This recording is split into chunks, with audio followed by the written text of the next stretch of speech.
Hello guys, welcome to study India first step of success. स्वागत है आप सभी का India online education study India पे। और जैसा कि आप सभी जानते हैं, it's a part of Aditya infinity group. तो देखिए, मैंने आपको कल जो है आपको गोलीय दर्पण क्या होता है, समतल दर्पण क्या होता है, यानी प्लेन मिरर जिसको बोलते हैं, गोलीय दर्पण को इंग्लिश में स्फेरिकल मिरर बोलते हैं। तो ये सारा चीज़ जो है मैंने कल आपको डिस्कवर कर दिया था। इसके साथ साथ जो है मैंने आपको कॉनकेव मिरर, कॉन्वेक्स मिरर, ये जो है क्या है, ये आपका गोलीय दर्पण का ही पार्ट है। ये क्या है, गोलीय दर्पण का ही पार्ट है। कॉनकेव मिरर, कॉन्वेक्स मिरर, यानी कॉनकेव किसको बोलते हैं, अवतल दर्पण को, और कॉन्वेक्स किसको बोलते हैं, उत्तल दर्पण को। ठीक है, तो ओके। तो साथ ही साथ जो है आप लोग क्या करिएगा, यहाँ पे देखिए आपको पढ़ने का जो है थोड़ा सा एक फ़ायदा आपको ये भी मिल जाएगा कि जो बच्चे इंग्लिश में जानते होंगे तो उसको थोड़ा सा हिंदी सीखने को मिल जाएगा, और जो बच्चे हिंदी में जानते होंगे तो उसको थोड़ा सा इंग्लिश सीखने को मिल जाएगा। तो इससे जो होगा क्या, आपको दोनों लैंग्वेज के अंदर जो है आपको कभी प्रॉब्लम नहीं आएगी। ठीक है, ओके, क्योंकि यहाँ पे मैं आपको दोनों को जो है साथ लेके चल रहा हूँ। ओके, तो आज हम लोग जो है क्या देखने वाले हैं, प्लेन मिरर जो होता है, ध्यान दीजिएगा यहाँ पे, प्लेन मिरर जो होता है, यानी इसको क्या बोलते हैं, समतल दर्पण। क्या बोलते हैं इसको, समतल दर्पण। तो समतल दर्पण द्वारा जो प्रतिबिंब बनता है, प्रतिबिंब कहने का मतलब इमेज, ठीक है।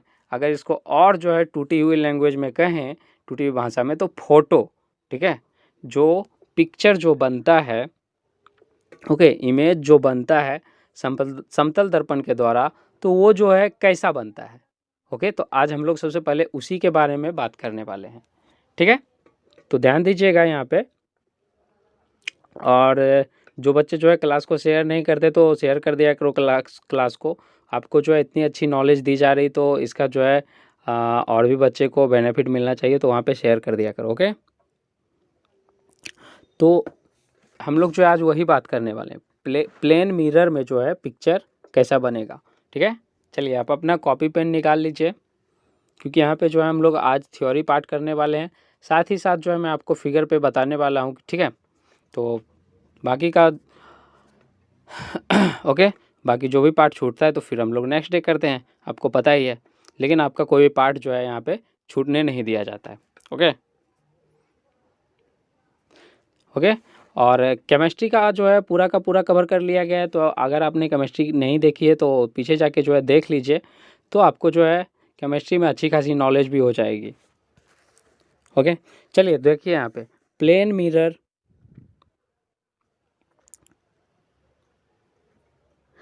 प्लेन मिरर जो होता है उसमें प्रतिबिंब कैसा बनता है, निकालिए कॉपी पेन।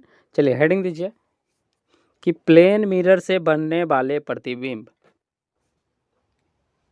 यानी समतल दर्पण से बनने वाला प्रतिबिंब। ठीक है, प्रतिबिंब किसको बोलते हैं, इमेज को। ओके, प्रतिबिंब का इंग्लिश इमेज होता है। हेडिंग दे दिए हैं, हिंदी मीडियम में लिखिए नंबर 1 में, इसमें बनने वाला प्रतिबिंब हमेशा हमेशा कैसा बनेगा, आभासी, आभासी, हमेशा आभासी और सीधा। कैसे बनेगा, आभासी और सीधा। इंग्लिश मीडियम इसको क्या लिखेंगे, English medium virtual, virtual and erect, virtual and erect. ठीक है, 1 नंबर हो गया। समतल द्वारा इतना तो आपको लिखना ही है, समतल मिरर द्वारा बना प्रतिबिंब हमेशा, उसके बाद ये बात लिखिएगा आप, आभासी और सीधा होता है। और इंग्लिश में आप क्या लिखेंगे, formation of image by plane mirror is virtual and erect. Okay, next point लिखिए, पॉइंट नंबर 2। पॉइंट नंबर 2 में लिखिएगा, पॉइंट नंबर 2 में लिखिएगा, ये जो है ना समतल दर्पण में प्रतिबिंब जो बनता है वो हमेशा वस्तु के बराबर बनता है। जैसे मान लीजिए कि इतना बड़ा कोई जो है वस्तु है, ठीक है, इतना बड़ा वस्तु है, तो उसका प्रतिबिंब भी इतना बड़ा ही बनेगा समतल दर्पण में, ठीक है, ओके, सेम बनेगा। यहाँ पे मैंने थोड़ा सा आपको डिफरेंस दिख रहा होगा, तो आपको यहाँ पे थोड़ा सा डिफरेंस दिख रहा होगा, लेकिन ये जो है आपका सेम बनने वाला है, ठीक है, जितना बड़ा आपका ये है दोनों आपका बराबर रहने वाला है, ठीक है। यानी ये आपका मान लीजिए क्या है, वस्तु है, और ये इसका जो है क्या है, इमेज है। यानी इमेज कहने का मतलब क्या, इमेज मतलब तो समझते ही होंगे आप लोग, यानी प्रतिबिंब, ठीक है, यानी ये इसका जो फोटो बनता है ना वो। तो ये क्या होता है, दोनों जो है आपका बराबर रहने वाला, दोनों का साइज, क्या चीज़ बराबर रहने वाला है, दोनों का साइज, दोनों का आकार बराबर होने वाला। तो लिखिए, हेडिंग डालिए, समतल दर्पण द्वारा बना प्रतिबिंब, समतल दर्पण द्वारा बना प्रतिबिंब हमेशा वस्तु के बराबर होगा। समतल दर्पण द्वारा बना प्रतिबिंब हमेशा वस्तु के बराबर होगा। इंग्लिश में लिखिए इसको,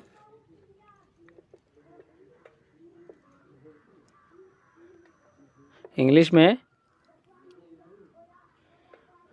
image made by plane mirror is always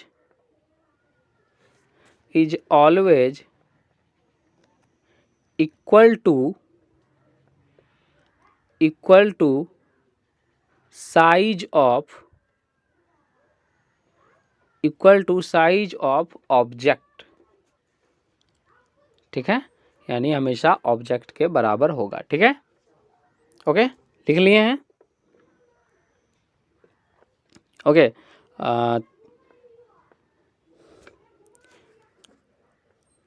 okay, जो क्लास लाइव नहीं ले पाते तो वो बाद में भी जो है क्लास हमेशा अवेलेबल रहता है, तो वहाँ पे जो है आप बाद में भी क्लास कर सकते हो, कोई दिक्कत नहीं है, ठीक है। ऐसे कोशिश करो लाइव आने का, तो ज़्यादा बेटर रहेगा, ओके। 2 पॉइंट हो गया। समतल दर्पण के बारे में तीसरा पॉइंट लिखिए, पॉइंट नंबर 3, पॉइंट नंबर 3 लिखिए,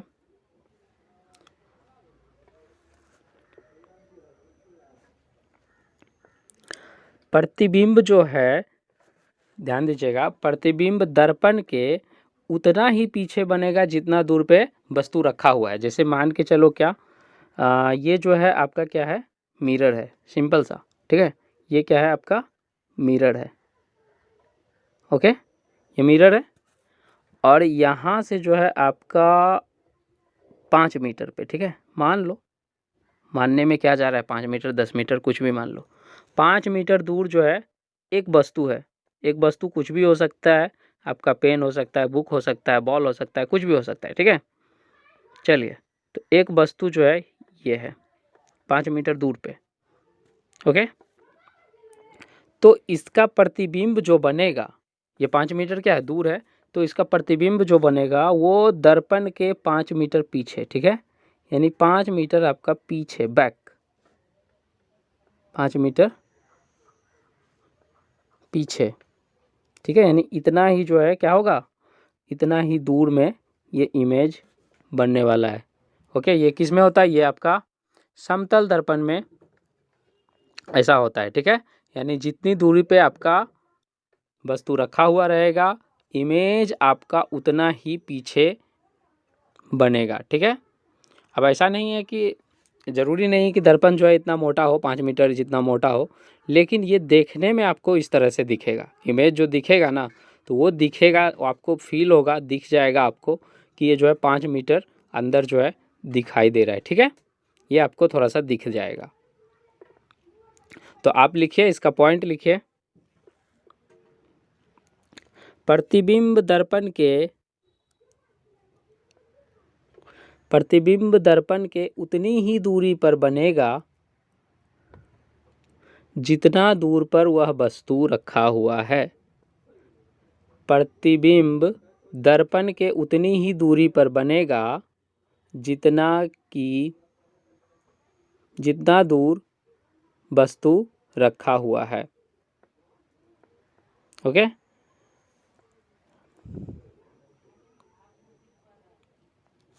ओके, चलिए तो हो गया, यहाँ पे पॉइंट नंबर 3 लिखा गया।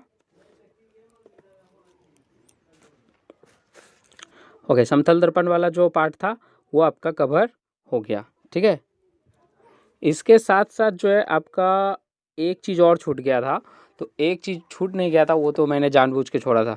ठीक है, तो एक चीज़ जो है मैंने आपको क्या क्या बताया, रिफ्लेक्शन मैंने आपको बता दिया है। ठीक है, रिफ्लेक्शन के बाद, रिफ्लेक्शन किसको बोलते हैं, रिफ्लेक्शन बोलते हैं आपका परावर्तन को, परावर्तन। तो इसके जो है परावर्तन मैंने बताया, परावर्तन के नियम भी मैंने आपको कल के क्लास में बताए हुए हैं। ठीक है, लेकिन आज जो है मैं आपको थोड़ा सा डिफ्रैक्शन बताता हूँ। ठीक है,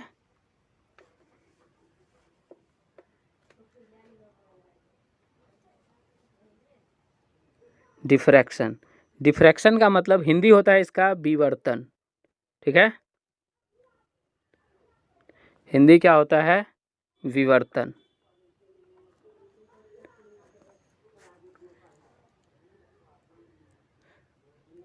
हिंदी क्या होता है, विवर्तन। तो विवर्तन सबसे पहले जो हम लोग क्या करेंगे, समझने का कोशिश करेंगे कि विवर्तन जो है किसको बोलते हैं। ठीक है, तो विवर्तन जो है ना, विवर्तन जैसे कि मान के चलो यहाँ से जो है आप क्या हो रहा है, कहीं से जैसे कि लाइट आ रहा है। ओके, मान के चलो यहाँ से जो है ये बल्ब है, यहाँ से लाइट आ रहा है इधर। ठीक है, ये सीधा लाइट आ रहा है, चलिए एक लाइट ही दे रहे हैं। ठीक है, एक से यहाँ पे आपका सीधा आ रहा है। ठीक है, यहाँ पे इसको क्या मिलेगा, एक छोटा सा पार्टिकल मिलेगा। यहाँ पे इसको एक छोटा सा पार्टिकल मिलेगा। कैसा पार्टिकल रहेगा ये, यानी कैसा चीज़ रहेगा, अपारदर्शी। ठीक है, यानी इस अपारदर्शी कहने का मतलब है कि इसको जो है लाइट जो है इस पार से इस पार नहीं हो सकता है। जैसे कि लाइट है, कोई भी लाइट जलाते हो, अगर उसको जो है कुछ भी मतलब उसके आगे में रख देते हो, ठीक है, जिससे कि लाइट आर पार ना करे, तो उसी को बोलते हैं अपारदर्शी। तो ये जो है क्या मिलेगा, इसको छोटा सा जो है अपारदर्शी कण मिलेगा। तो ये लाइट क्या करेगा, इसको आर पार तो नहीं कर सकता है, तो ये क्या करेगा, बोलेगा हम आर पार नहीं कर सकते तो क्या हुआ, हम तुम्हारे ऊपर से चले जाएंगे। तो ये क्या करता है, प्रकाश थोड़ा सा ऐसे करके मुड़ जाता है इस तरह से, यानी इसके ऊपर से जो है आ जाता है और फिर जो है सीधा हो जाता है। ठीक है, तो इसी चीज़ को क्या बोलते हैं, इसी चीज़ को जो है विवर्तन बोलते हैं। ओके, इसी चीज़ को विवर्तन बोलते हैं। यानी प्रकाश जो है क्या हो गया, यहाँ पे मुड़ गया, लेकिन क्यों, थोड़ा सा मुड़ा, पूरा जो है नहीं मुड़ा, पूरा रिफ्लेक्ट पूरा जो है ये नहीं मुड़ा, लेकिन थोड़ा सा जो है मूव किया, थोड़ा सा मुड़ गया और फिर जो है अपने पथ पे सीधा हो गया। तो इसी चीज़ को जो है क्या बोलते हैं, इसी चीज़ को क्या बोलते हैं, डिफ्रैक्शन बोलते हैं। क्या बोलते हैं इसको, डिफ्रैक्शन या विवर्तन बोलते हैं। ठीक है, ये आपको बस थोड़ा सा समझाना था। ओके, बाकी जो है आप समझदार हैं, इसकी थ्योरी खुद लिख सकते हैं। ठीक है, अब सिंपल सा लिखिएगा, जब प्रकाश सीधी रेखा में आ रही होती है तो उसके मार्ग में कोई अपारदर्शी कण, वैसा कण जो कि प्रकाश को आर पार ना कर सके, मिलता है, तो प्रकाश उस कण के ऊपर से चला जाता है, उस कण के ऊपर से मुड़कर चला जाता है। तो इस घटना को क्या बोलते हैं, विवर्तन बोलते हैं। इस तरह से आप थ्योरी लिख सकते हैं। इंग्लिश में भी कोई दिक्कत नहीं, अगर आप इंग्लिश लैंग्वेज से पढ़े हुए हैं तो आप इंग्लिश लैंग्वेज में भी आसानी से लिख सकते हो, कोई दिक्कत नहीं है।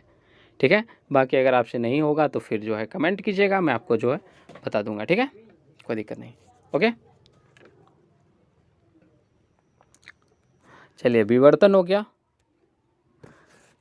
विवर्तन के बाद जो है आज हम लोग का क्या था, अब जो है आप लोग का क्या होता है, मेन फोकस जो है, मतलब क्लास का जो है मेन, मतलब जो चीज़ हम लोग यहाँ पे बताने वाले हैं, अब यहाँ से आपका स्टार्ट होता है। ठीक है,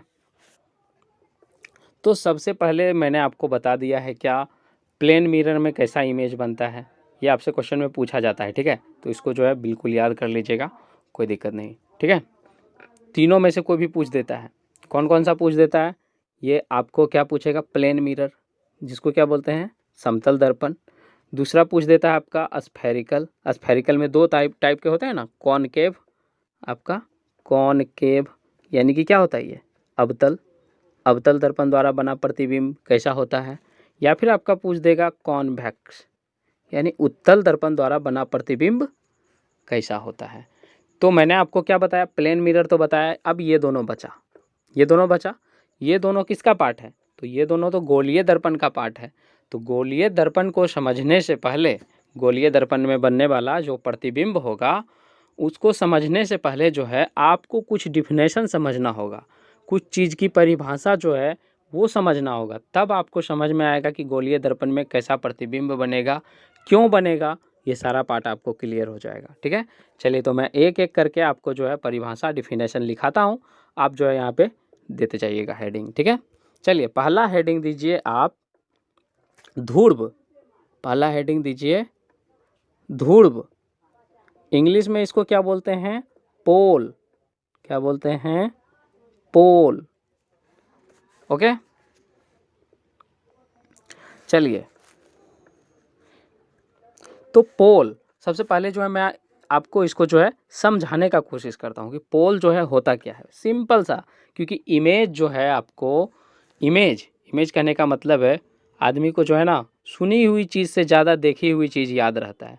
ठीक है, तो इसलिए मैं आपको दिखाने का कोशिश करता हूँ कि पोल जो है वो होता क्या है। जैसे कि मैंने आपको दो दर्पण बताए हैं, दो दर्पण बताया था।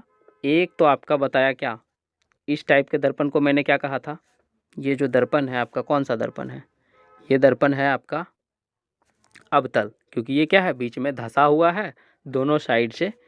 ठीक है, थोड़ा सा आपका हाई है यानी कि उभरा हुआ है। ठीक है, तो ये क्या हो गया आपका, ये हो गया आपका अवतल। ठीक है, यानी कि कॉनकेव। और ये जो है, ये वाला जो है, ओके, ये वाला क्या हो गया आपका, ये हो गया आपका कॉन्वेक्स, यानी कि ये हो गया आपका उत्तल। अब देखिए हमको क्या करना है, हमको तो सिर्फ पोल पढ़ना है। ओके, हमको क्या करना है, पोल पढ़ना है। पोल किसको बोलते हैं हमको वो जानना है।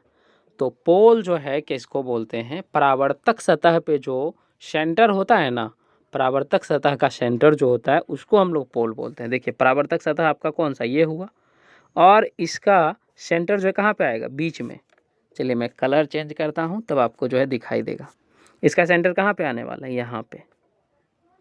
जस्ट ए मिनट, इसका सेंटर आपको इस लाइन पे आने वाला है। तो ये क्या हो गया, पोल हो गया। ओके, और इसका पोल कहाँ पे आएगा, ये तो आपका किसका, उत्तल का पोल हो गया यानी कॉन्वेक्स का।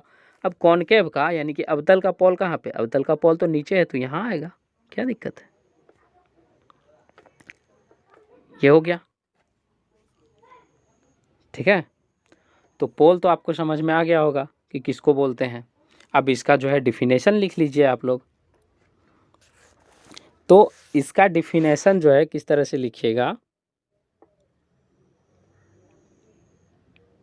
इसका देखिए डिफिनेशन लिखिए। ये क्या है, परावर्तक सतह है, यही ना है परावर्तक सतह, यही है, और इसका परावर्तक सतह ये है। ठीक है, तो आपको इसका डिफिनेशन लिखने के लिए लिखिए, गोलीय दर्पण के परावर्तक सतह, गोलीय दर्पण के परावर्तक सतह के केंद्र को, गोलीय दर्पण के परावर्तक सतह के केंद्र को पोल कहते हैं या ध्रुव कहते हैं।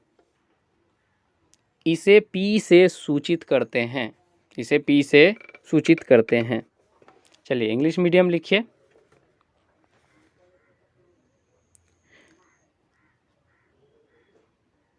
Centre of reflect surface of the spherical mirror, centre of reflect surface of the spherical mirror is called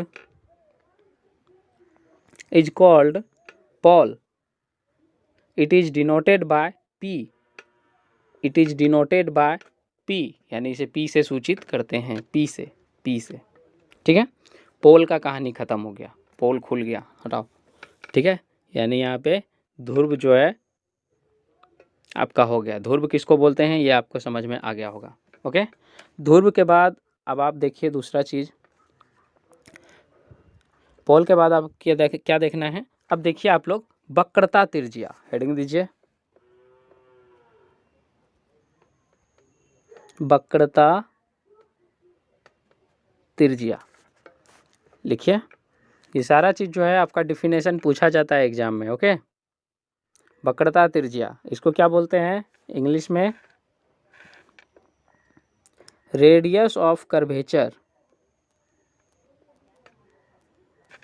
radius of curvature, radius of curvature, radius of curvature. Simple है ये तो, आपका जो है इसी में परिभाषा छुपा हुआ है।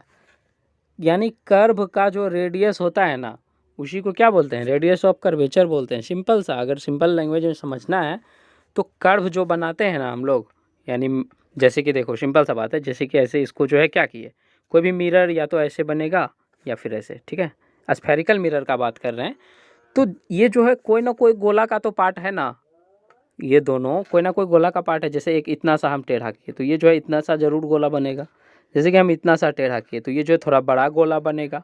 ठीक है, तो यही बात है, ये दोनों जो है कोई ना कोई गोला का ही तो पार्ट है। ठीक है, तो उसी का जो रेडियस होता है ना, उसी को क्या बोलते हैं, रेडियस ऑफ कर्वेचर, यानी कि वक्रता त्रिज्या। वक्र ये क्या है, इसी को वक्र बोलते हैं। ठीक है, यानी छोटा सा जो है, और यही जो है क्या होता है, यही तो आपका, जैसे जितना छोटा रहेगा उतना छोटा गोला बनेगा, जितना बड़ा रहेगा उतना बड़ा गोला बनेगा। ठीक है, और इसी की जो त्रिज्या होगी उसी को क्या बोलते हैं, वक्रता त्रिज्या बोलते हैं। ठीक है, चलिए इसका डिफिनेशन लिखिए।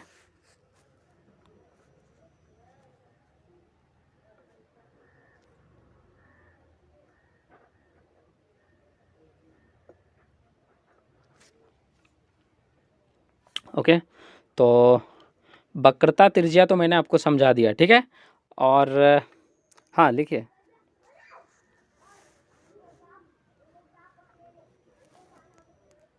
वक्रता त्रिज्या लिखिए। इसकी डिफिनेशन आप लोग हेडिंग दे दिए होंगे, रेडियस ऑफ कर्वेचर। इसका डिफिनेशन लिखिए, गोलीय दर्पण का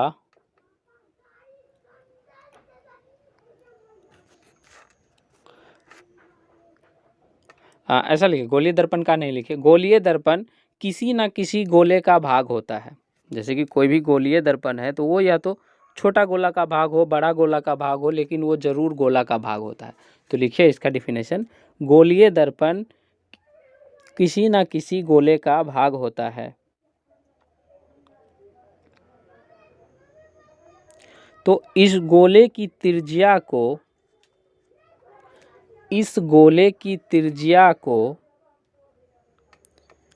वक्रता त्रिज्या कहते हैं, वक्रता त्रिज्या कहते हैं। इसे आर से सूचित किया जाता है, बड़ी आर दीजिएगा, इसे आर से सूचित किया जाता है।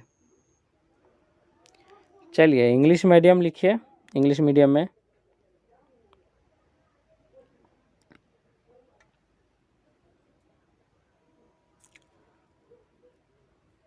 spherical mirror, spherical mirror is a part of a sphere, spherical mirror is a part of a sphere.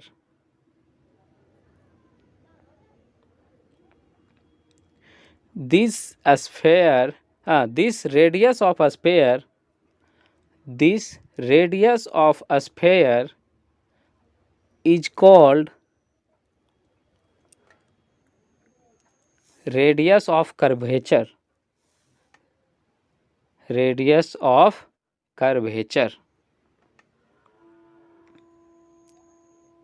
It is denoted by R, it is denoted by R.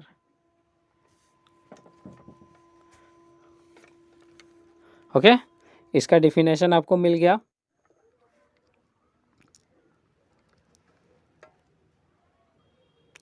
Okay, तो आज जो है थोड़ा सा क्लास जो है यहीं तक रहने देते हैं। बाकी नेक्स्ट क्लास जो है हम लोग कल करेंगे। कल हम लोग क्या करेंगे, वक्रता केंद्र करेंगे, ठीक है, मुख्य अक्ष करेंगे, प्रिंसिपल एक्सिस जिसको बोला जाता है, ठीक है, वो सारा चीज़ बाकी का पार्ट जो हम लोग कल करने वाले हैं। तो आज जो है इतना ही रहने देते हैं, क्योंकि जो है एक्सेस टाइम मतलब आप लोग को भी जो है कहीं ना कहीं थोड़ा सा दिक्कत हो जाता होगा। तो हम लोग जो है, आप लोग सिलेबस की टेंशन बिल्कुल भी नहीं लीजिए। सिलेबस हम लोग एग्ज़ाम से बहुत ही पहले जो है कंप्लीट कर लेंगे, और रिवीजन के लिए भी आप लोग के पास टाइम पर्याप्त जो है वो बच जाएगा। मैं आपको रिवीजन भी करवाने वाला हूँ, ठीक है। और वैसे तो मैं आप लोग को इतना डिटेल के अंदर पढ़ा रहा हूँ, तो आप लोग को रिवीजन करने का भी ज़रूरत नहीं है। जैसा कि मैं हमेशा बोलता हूँ कि आप लोग जो है खुद से नोट बनाइए, और एक बार जो है आप अपना नोट्स देख लीजिएगा, सारा का सारा आपको याद आ जाएगा कि किस तरह से क्या होता है। ओके, तो फ़िलहाल इतना ही। तो क्लास को जो भी शेयर नहीं करते तो शेयर कर दिया कीजिए अपने दोस्त में, फैमिली में, ठीक है। जो भी जो है टेंथ का एग्ज़ाम दे रहे हैं, ठीक है, तो उसको जो है शेयर कर दिया करो। उसके लिए जो है काफ़ी बेनिफिशियल होने वाला है, काफ़ी ये जो है लाभदायक होने वाला है उसके लिए, ठीक है। और एग्ज़ाम के अंदर जो है काफ़ी अच्छे मार्क्स देने में दिलाने में हेल्प कर सकता है, ठीक है। और ये नॉलेज के लिए भी आपको काफ़ी जो है इम्प्रूव कर सकता है। ओके, तो फिलहाल इतना ही, मिलते हैं आपको नेक्स्ट क्लास में। तब तक जो है पढ़ते रहिए, ओके, और घर के अंदर जो है अच्छे तरीके से रहा कीजिए। ओके, तो मिलते हैं नेक्स्ट क्लास में, तब तक के लिए bye bye and have a nice day.